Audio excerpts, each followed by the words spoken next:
14 август президенти ҷумҳурии Тоҷикистон пешвои миллат муҳтарам Эмомалӣ Раҳмон бо мақсади шиносоӣ бо вазъи зиндагии мардум ва ифтитоҳи як қатор иншооти таъиноташон гуногун ба шаҳри Турсунзода ташриф оварданд. Сафари кории сарвари давлат муҳтарам Эмомалӣ Раҳмон бо ифтитоҳи корхонаи истеҳсоли ноқилҳои барқии ҷамъияти саҳомии пӯшидаи ноқили Турсунзода ва шиносоӣ бо раванди фаъолият дар ин корхонаи нави саноатӣ оғоз гардид. ضمن شناسایی با فعالیت کارخانه نوی صنعتی که از جانب صاحبکاران وطنی بنیاد شده است، به راهبر دولت محترم امامعلی رحمان اطلاع داده شد که انشاءات در مساحت 14,000 متر مربع جایگیر بوده، اقتدار استحصالیش در یک سال 3600 تن را تشکیل می‌دهد. ضمناً اطلاع دادند که در کارگاه نو تأسیس جمعیت سهامی پوشیده ناقل ترسونزاده 30 و در مجموع 100 نو ناقل اعلی صفت برقی با اندازه‌های گوناگون استحصال گردیده در آن 5 خط استحصالی موجود میباشد. این ناقل‌ها در شبکه‌های برقی داخل بناها استفاده می‌شوند.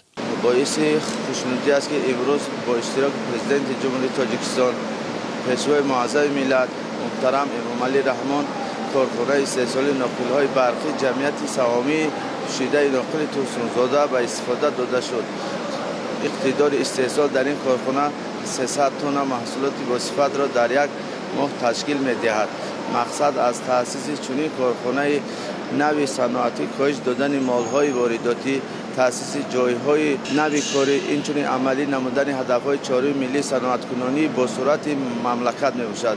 بار دیگر با پیشوای ملت محترم امامعلی رحمان بهر دستگیری‌ها منتداری بیان نموده در آینده با افزایش اقتدار استحصال و باز هم زیاد نمودن شماره جای‌های کاری سهم خود را می‌گذارد. با مورد بهره برداری قرار گرفتن جمعیت سهامی پوشیده ناقل ترسونزاده 100 ساکن محلی با جای کار و معاش خوب تامین گردیدند. منتداری خود را با پیشوای معظم ملت محترم جناب عالی بیان نموده با مورد استفاده قرار گرفتن همین کارخانه ما صاحب جای کاری نو شدیم و با معاش خوب تامین گردیدیم.